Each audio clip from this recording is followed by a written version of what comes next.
जय श्री राम।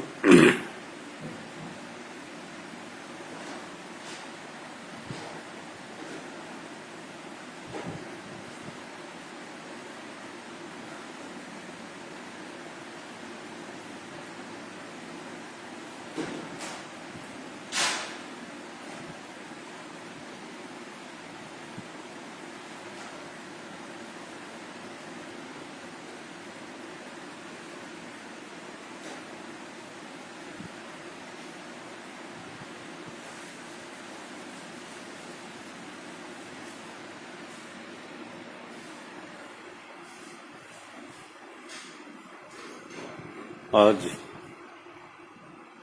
आपसे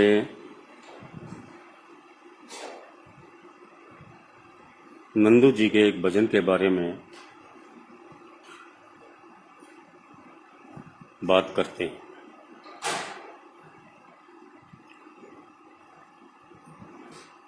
पिछले काफी सालों से यह तो काफी लोग कहने लगे हैं कि कीर्तनों का माहौल खराब होता जा रहा है। कीर्तनों में वो बात नहीं नजर आती जो होनी चाहिए। कीर्तनों में वे भजन सुनने को नहीं मिलते जो सुनने को मिलने चाहिए। अब ऐसा क्यों है? सवाल यही है कि ऐसा क्यों है। हम सब ये तो कह देते हैं कि ये खराब है, वो खराब है, लेकिन यह सब कुछ खराब क्यों है, इस पर हम कभी बात नहीं करते। और जब ऐसे विषयों पर बात की जाती है तो काफी लोग नाराज हो जाते हैं। अगर आपको नाराज ही होना है तो फिर ये क्यों कहते हो कि यह गलत हो रहा है? यह गलत क्यों हो रहा है, अभी इस पे बात करो ना। आप लोग जुड़ने शुरू हुए हैं, आपका धन्यवाद। विवेक गर्ग जी, पायल अग्रवाल, संजय गुप्ता, विपिन तनेजा जी।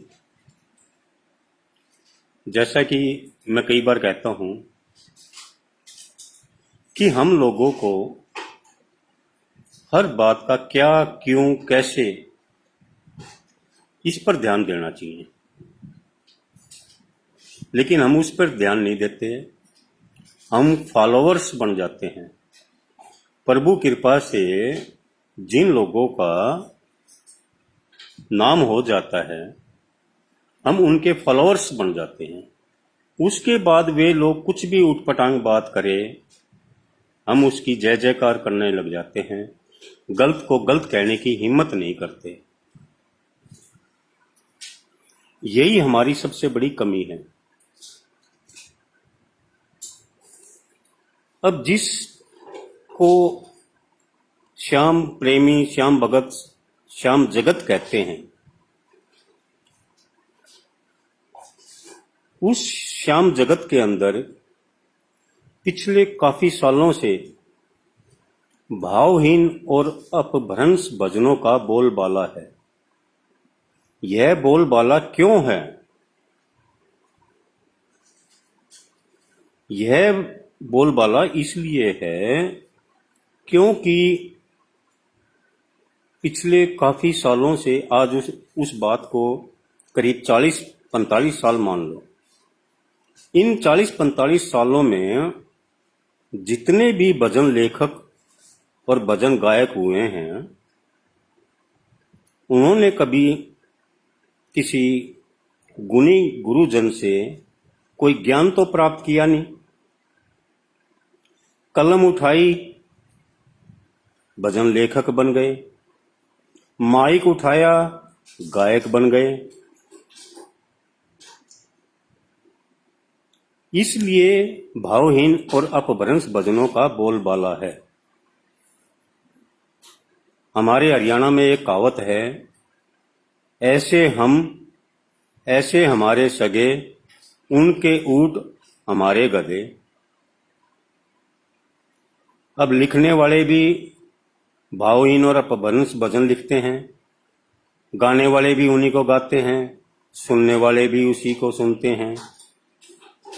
इसलिए ये प्रचलन बढ़ता जा रहा है दिन प्रतिदिन।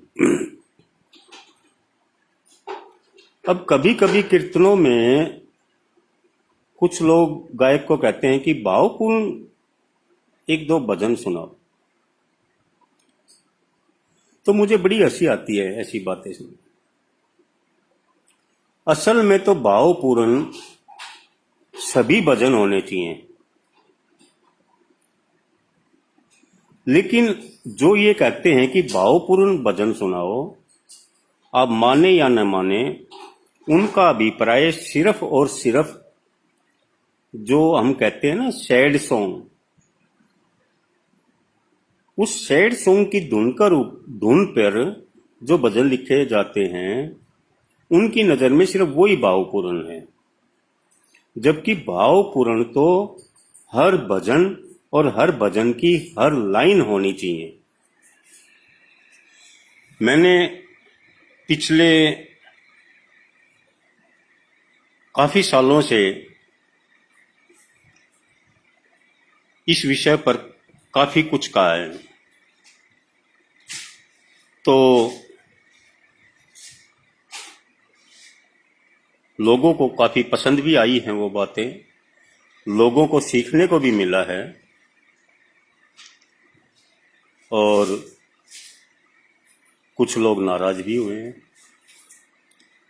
अब जो नाराज होते हैं वो क्या कहते हैं कि भजन के शब्दों को मत देखो, भाव को देखो। और इस भाव के ऊपर मैंने कई बार पहले भी कहा है कि भाव तो शब्दों से ही निकलते हैं ना।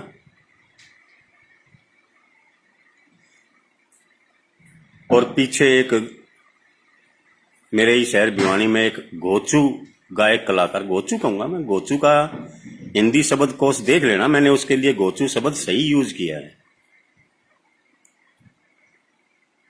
वो तो यहां तक कह गया था कि कौन संत महात्मा कहते हैं कि भगवान का नाम लेने से पहले व्याकरण और अलंकार देखने चाहिए।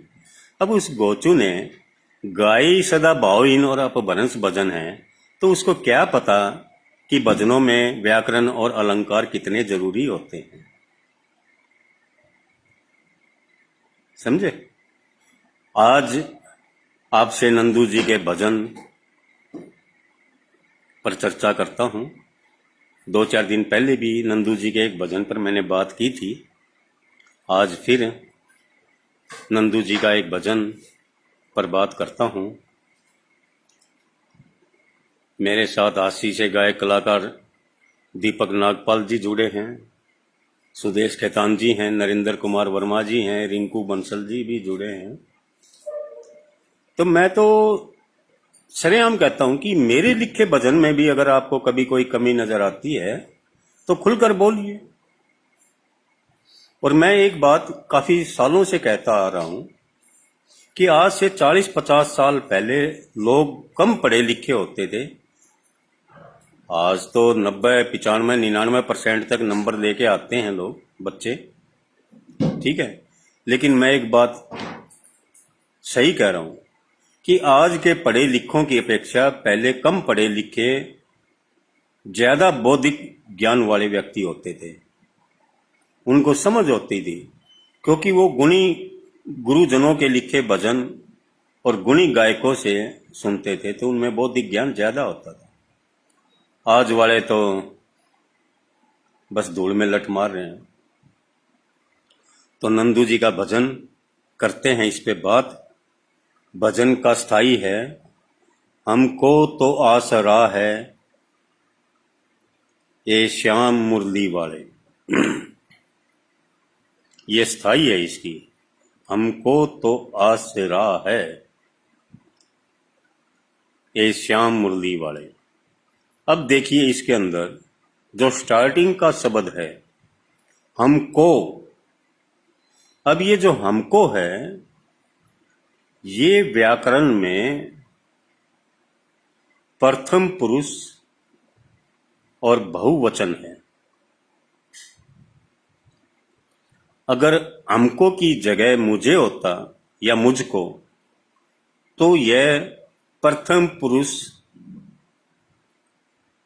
एक वचन होता, लेकिन यहां हमको है। हमको का मतलब नंदू जी जो कह रहे हैं हमको, मतलब नंदू जी के अलावा कोई 1, 2, 4, 10, 20, 50 भक्तों का समूह है जो सबकी तरफ से ये कह रहे हैं।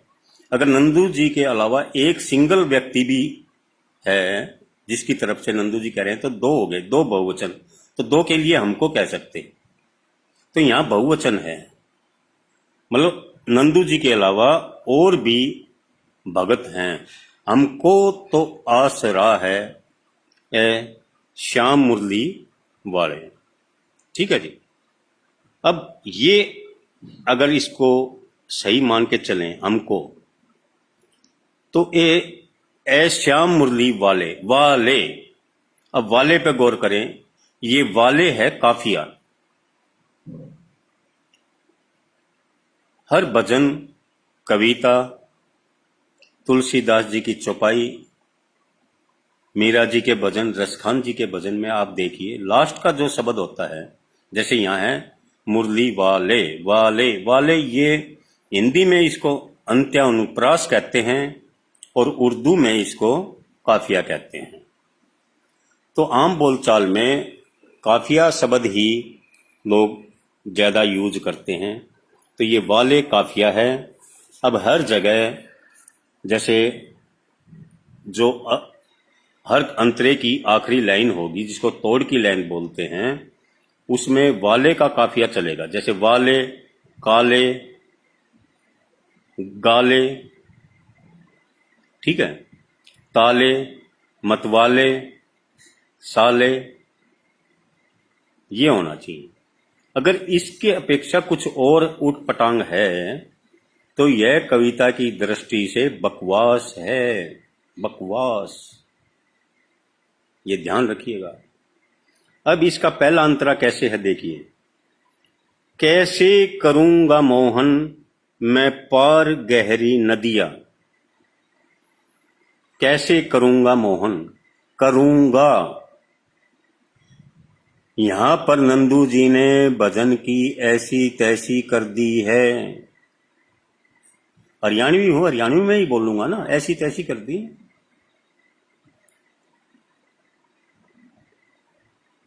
ऊपर तो ले रहे हैं हमको तो आसरा है बहुवचन, और यहां कह रहे हैं कैसे करूंगा मोहन, करूंगा यानी मैं अकेला।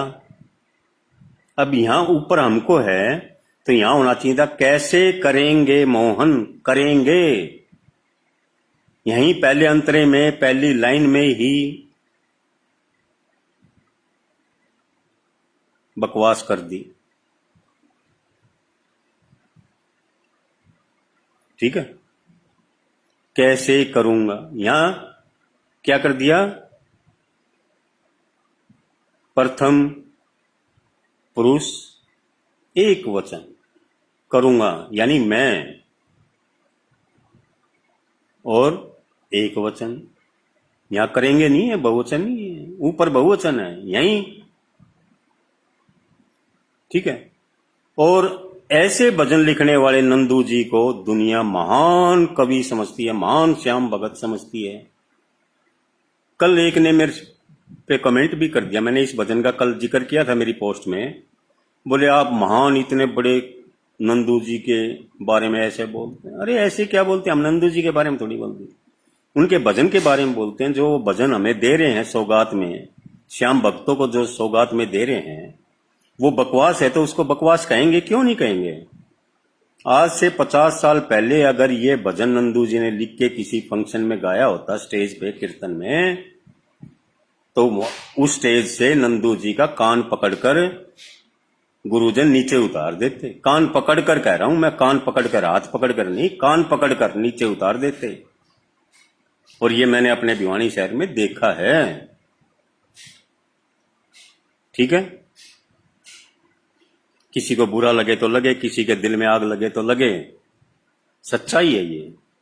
कैसे करूंगा मोहन मैं पार गहरी नदिया। अब यहां नदिया, यहां अंतरे का पहली लाइन में काफिया नदिया, अब इसका अगला काफिया सदिया, पदिया, कदिया, ये होने चाहिए। नदिया, दिया या दिया, ठीक है। लेकिन क्या कह रहे हैं, ना नाव का ठिकाना, ना पास है खिवैया। ना नाव का ठिकाना, ठिकाना नहीं है नाव का। अब क्या मतलब नाव का ठिकाना नहीं है? या तो ये कहते हैं ना पास मेरे नाव, ना नाव का ठिकाना। ठिकाना क्या होता है? ठिकाना तो पता होता है, एड्रेस।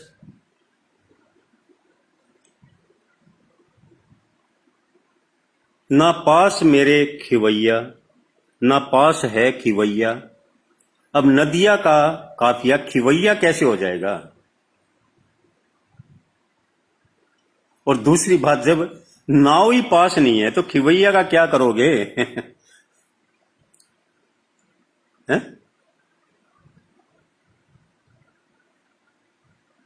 क्या करोगे खिवैया का?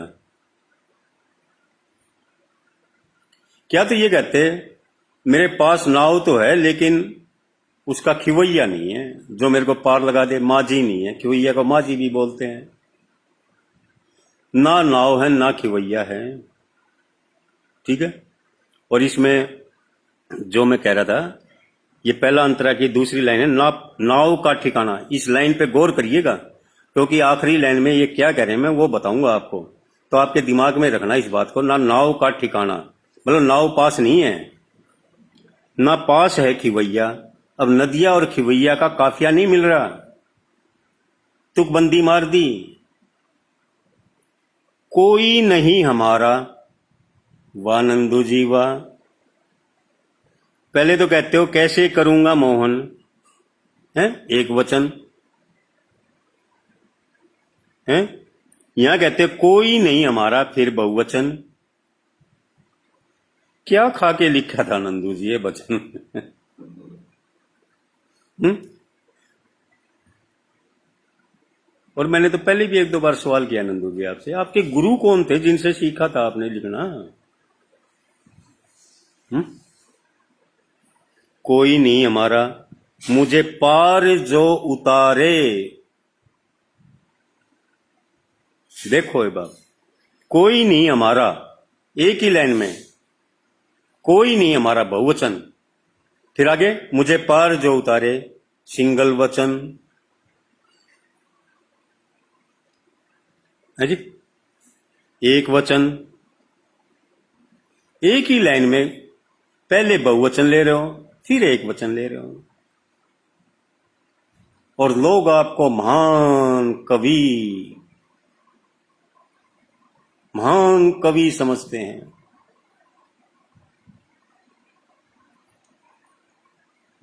समझे?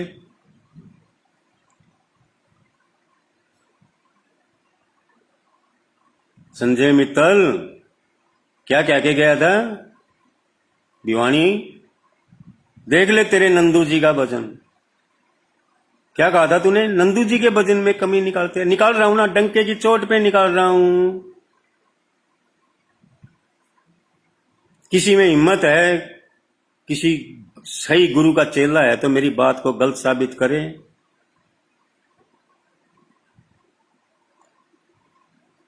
गलत साबित करे ना। हम्म?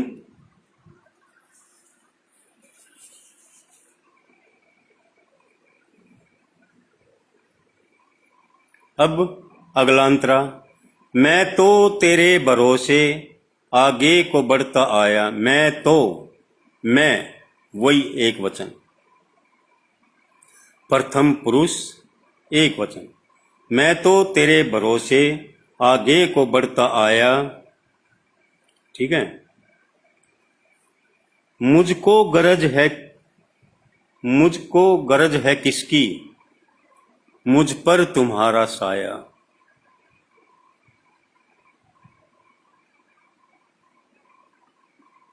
ठीक है, लेकिन इससे पहले मैं भूल गया था वो कहना, कोई नहीं हमारा मुझे पार जो उतारे। ये जो पहले अंतरे का तोड़ की लाइन थी, मुझे पार जो उतारे, यहां काफिया भी बिगाड़ दिया, क्योंकि ऊपर था ए श्याम मुरली वाले, वाले का काफिया यहां बना दिया उतारे।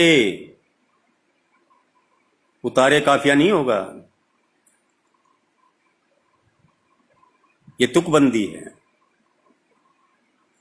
अब दूसरा अंतरा, मैं तो तेरे भरोसे आगे को बढ़ता आया, मुझको गरज है किसकी, मुझ पर तुम्हारा साया। जब साथ है तुम्हारा फिर कौन क्या बिगाड़े, यहां भी बिगाड़े, काफिया नहीं मिल रहा, काफिये की ऐसी तैसी कर दी। अब संजय मित्तल जैसे कहेंगे, क्या हो गया, क्या हो गया, भाव देखो।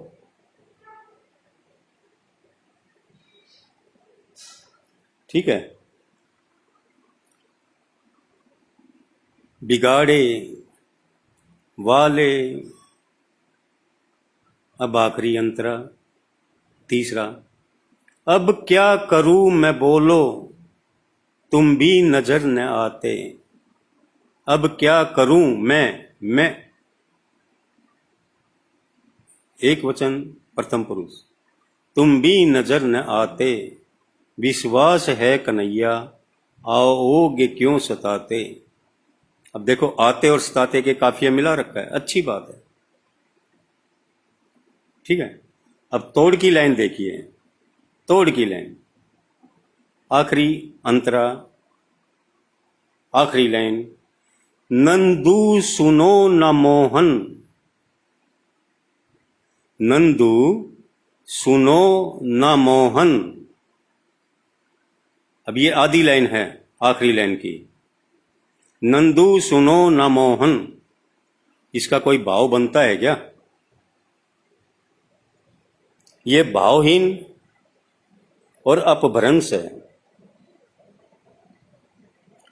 अब जैसे मेरे साथ कैलाश चंद जांगिड़ जुड़े हुए हैं, भाई साहब झुंझुनू से हैं, खुद एक अच्छे राइटर हैं। ठीक है, अब कैलाश जी, मैं अगर यहां नंदू की बजाय कहूं कैलाश सुनो ना मोहन, क्या मतलब हुआ इस बात का?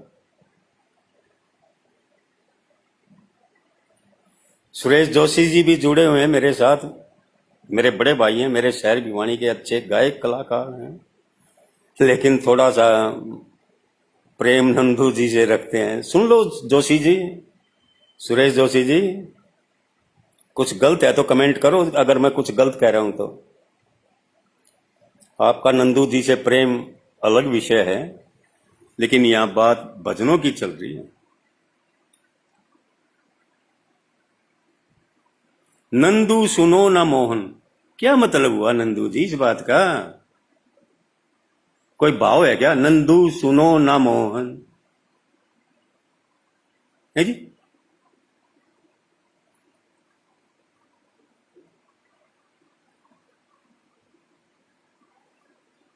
अगर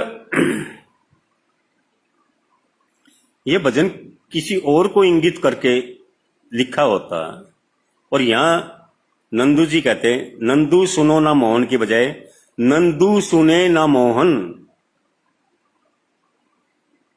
तो भी इसका कुछ भाव निकल जाता कि नंदू मोहन सुनते नहीं है। लेकिन नंदू सुनो ना मोहन, क्या मतलब हुआ इसका? नैया तेरे हवाले, अब यहां हवाले काफिया मिला दिया ऊपर वाले से, लेकिन बीच में दो अंतरों का तो काफिया नहीं मिलाया। पहला काफिया वाले, दूसरा उतारे, तीसरा बिगाड़े, चौथा हवाले।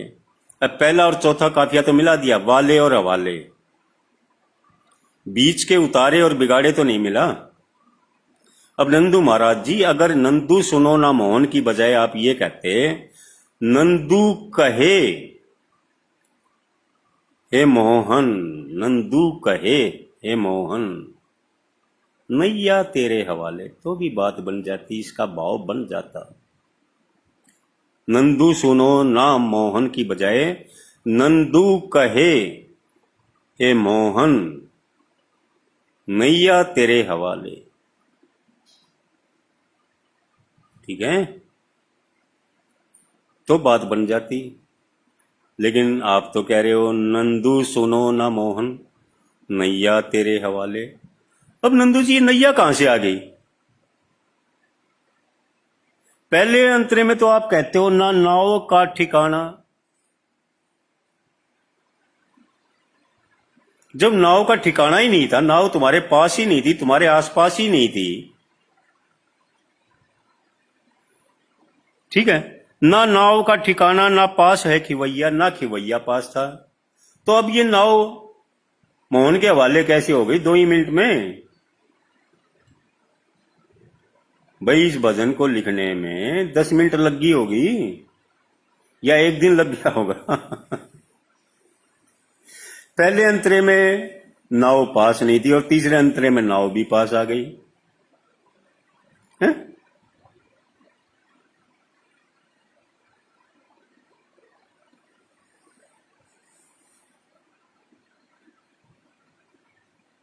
सोचो जरा नंदू जी, सोचो। क्या दे रहे हो आप श्याम प्रभु के नाम पर श्याम के भक्तों को? कैलाश चंद जी ने लिखा है, नंदू जी के इस भजन की शुरुआत ही अशुभ गण से हुई है। भाई जी, सगन से जो अशुभ है। कैलाश जी, 5 दद अक्षर हैं, मेरे को भी पता है। यह उनमें से एक शब्द है हमको। लेकिन कैलाश जी, गुरु जी ने मेरे को सिखाया था, बताया था कि भगवान के भजन में दद अक्षर कहीं अशुभ नहीं होता। ठीक है, तो शायद पिंगल में भी ये बात लिखी हुई है, गौर कीजिएगा।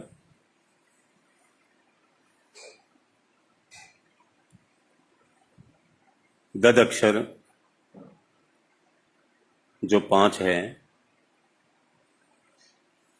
उनमें से एक है ये हम है हमको, ऐसे शुरुआत है, कोई दिक्कत नहीं है। भगवान के भजन में कोई दिक्कत नहीं है। दिक्कत तो भावहीन और अपभ्रंश पर है। अब ये प्रभु कृपा से जिनके नाम हो गए ना, कन्हैया मित्तल, संजय मित्तल वगैरह वगैरह, वो कुछ भी बकवास कर देंगे, हजारों लाखों उसको व्यूज मिल जाएंगे, शेयर मिल जाएंगे। एडवोकेट गणेश गोयल जी, मेरे को सलाह मत दे बेटा।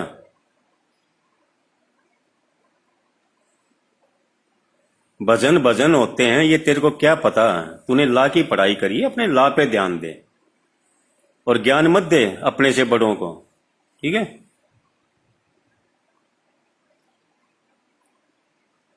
सुप्रसिद्ध भजन लेखक बद्री सिंह तंवर के अखाड़े से संबंध रखता हूं।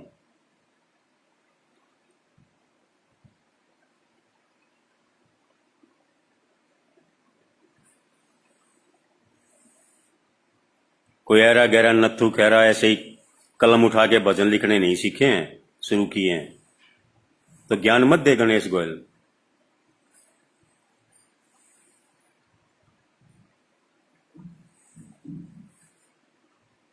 तुम्हारे कीर्तन में आकर बकवास कर गया उस संजय मित्तल को तुम आज तक कुछ नहीं कह पाए, मेरे को ज्ञान देते हो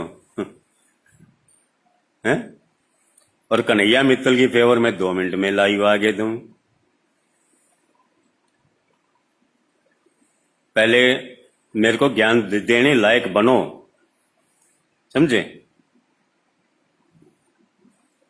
बच्चे हो मेरे, बच्चे बन के रहो।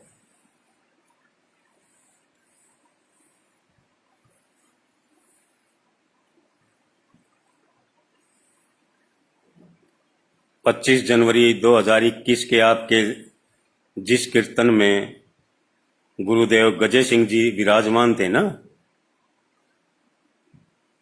उन सुप्रसिद्ध भजन लेखक स्वर्गीय गजय सिंह जी से भी ज्ञान लिया हुआ है। उस ज्ञान के दम पे बोल रहा हूं गणेश, और कोई मेरे को जलन नहीं है नंदू जी से या किसी से, ठीक है।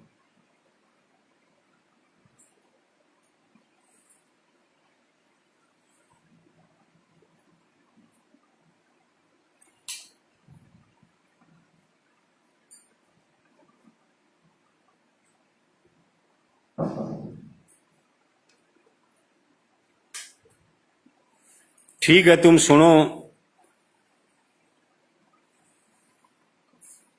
मैंने कब मना किया है तुम्हारे को यार। ताऊ जी जो भजन लिखता है, क्या लिखा, वह आशीर्वाद से लिखता है, जो भाव से लिखता है। तुम्हें भाव का ही तो नहीं पता अभी तक बेटा, कि भाव क्या चीज होती है। इतना खुलकर समझा दिया फिर भी तुम्हारे समझ में नहीं आता, समझे। ताऊ जी जो भजन लिखता है वो बाबा के आशीर्वाद से लिखता है, जो भाव से लिखता है।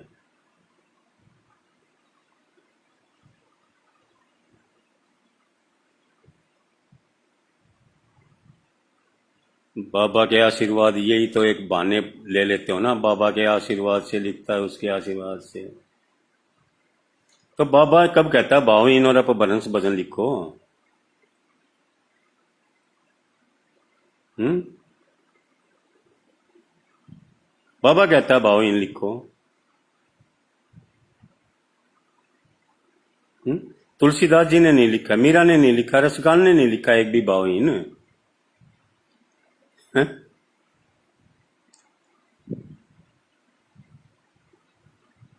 हमारे दादा गुरु जी बद्री सिंह तंवर साहब ने नहीं लिखा भावहीन अपभ्रंश, तंवर साहब ने नहीं लिखा, गजय सिंह जी ने नहीं लिखा। भिवानी के एक कवि की रचना तो दिखा दो भावहीन, गणेश गोयल, दिखाओ नायक, करो चर्चा उस पर किसी दिन, ठीक है। दिखाओ किसी एक का भजन भावहीन, जो भावहीन हो।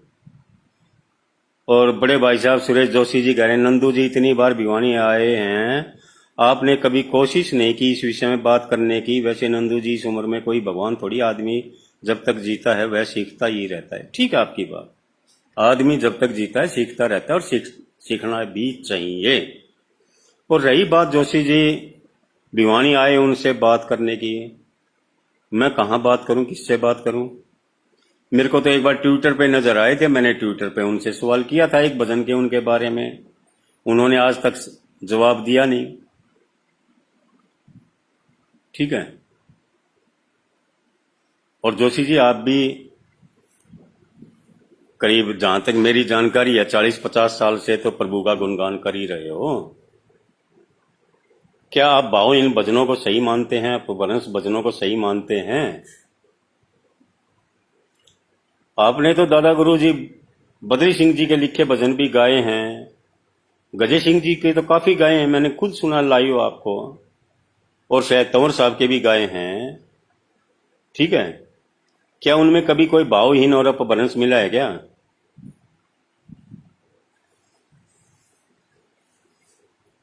गणेश बेटा रोक ले तेरे कमेंट को यार, कहीं गुस्से में मेरे से कुछ निकल जाएगा, ठीक है, ठीक है। मत ज्यादा ज्ञान पदार।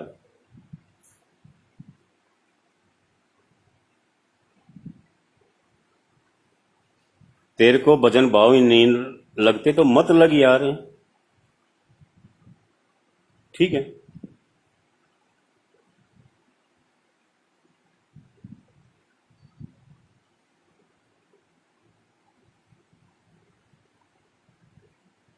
तो जोशी जी क्या आपने कभी गाए हैं? और रही बात भिवानी आए, मैं किससे बात करूं?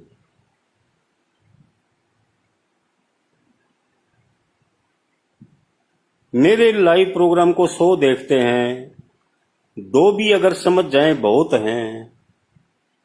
मेरा काम जो मैंने गुरुजनों से सीखा है उसको बताना है, जो समझे वो ठीक, और ये एडवोकेट गणेश गोयल की तरह न समझे तो ठीक है। मैं कोई पेमेंट थोड़ी लेता हूं ऐसे लोगों को समझाने की, जिनके समझ में ही ना आए, समझ के भी जो ना समझ बने हैं, उनको समझाने का फायदा भी क्या है?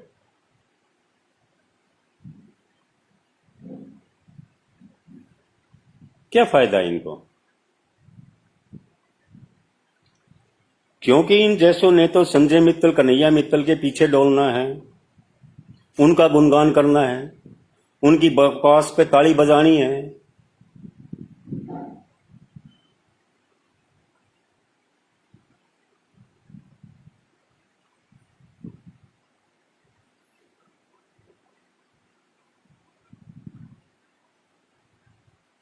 3.5 साल से भक्तों, ये जो एडवोकेट गणेश गोयल कमेंट कर रहा है, संजय मित्तल ने इनको डेट नहीं दी, ये गिड़गिड़ाते रहे, जबकि इनसे 25 जनवरी 2021 को वादा करके गया था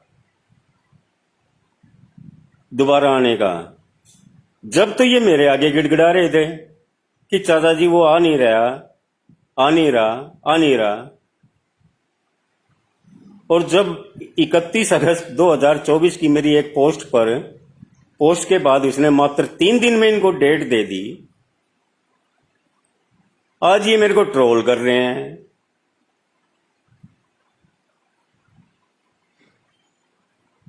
हैं?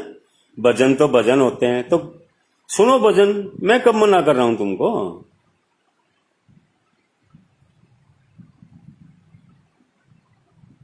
मैं कब मना कर रहा हूं?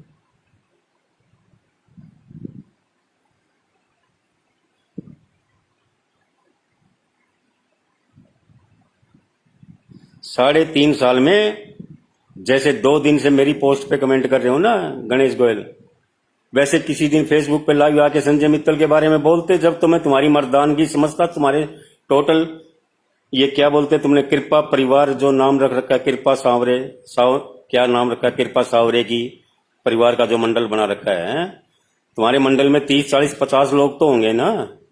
किसी एक ने भी 3.5 साल संजय मित्तल के बारे में कमेंट किया है? 2 3 दिन से मेरे लाइव पोस्ट पे कमेंट करते हो। उस टाइम तुम्हारी मर्दानगी कहां चली गई थी? तुम्हारा ज्ञान और तुम्हारा ये भजनों की बात कहां चली गई थी?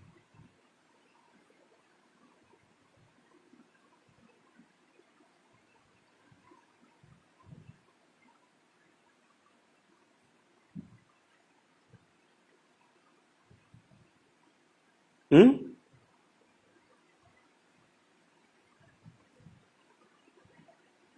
1 अक्टूबर को तुम्हारे कीर्तन में सरासर चिंगाड़ते हुए झूठ पे झूठ, झूठ पे झूठ बोल के गया। उस टाइम तुम्हारी मर्दानगी कहां चली गई थी, जब तुम चुपके आप सुनते रहे उसको? उसके बाद भी नहीं बोल पाए एक शब्द भी। आज 8 महीने हो गए ना, आज बता दो, आज बोल दो, मेरी कमी बोल दो कि क्या कमी थी मेरी।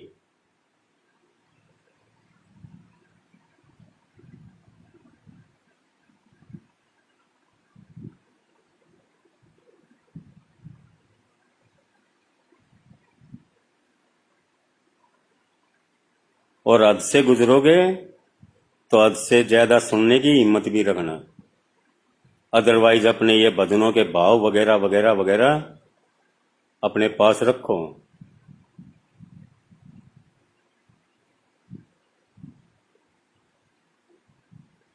और ज्ञान देने के लायक बनो पहले।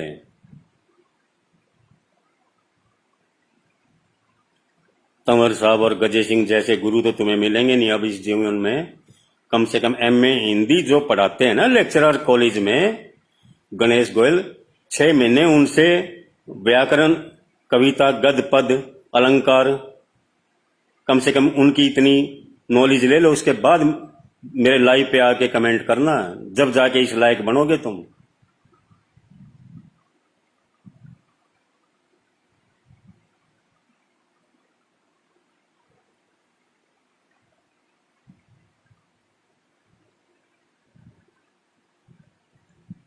गुरुदेव गजय सिंह जी का एक भजन है, मेरी तो कोशिशें हैं श्याम को अपना बनाने की, अगर वो बन गया मेरा जरूरत क्या जमाने की। कला जी माफी चाहूंगा, हो सकता है एक आध शब्द भूल गया हूं मैं, क्योंकि याददाश्त कमजोर है। सठिया गए 63 साल 8 महीने की उम्र हो गई, तो एक आध शब्द हो सकता है भूल गया हूं, लेकिन जहां तक मेरा ख्याल है यही शब्द थे गुरु जी के। तो कला जी जो सीखा है गुरुजनों से, वो आज की युवा पीढ़ी को बताने की कोशिश करता हूं। समझाने की तो नहीं कहूंगा, क्योंकि समझाने लायक तो मैं खुद ही नहीं हूं अभी। किसी के समझ आए, किसी को अच्छा लगे, ठीक है, और इस गणेश गोयल की तरह जिसको बुरा लगे लगे, नो टेंशन, ठीक है। अब मेरे कोई लाखों में फॉलोअर्स तो है नहीं, क्योंकि मैं ही उठपटांग लोगों को हटा देता हूं, चाहे मेरे जीवन से और चाहे सोशल मीडिया से हो। दोगले इंसानों से मैं संपर्क नहीं रखता, ठीक है, ये मेरी फितरत है शुरू से ही। आलोचना भी सुनना पसंद करता हूं, लेकिन तथ्यों पर और सही हो। एक तो गटर छाप अभद्र भाषा पसंद नहीं आती, ना मैं करता हूं ना पसंद आती। या फिर बिना तथ्यों के, जैसे भी ये गणेश गोयल की तरह टे करने वालों से बात करने का मन करता है।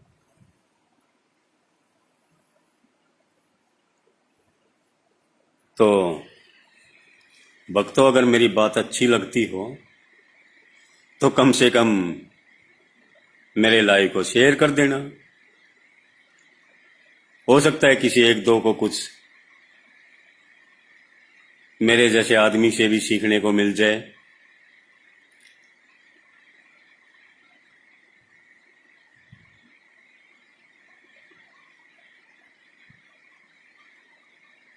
ठीक है,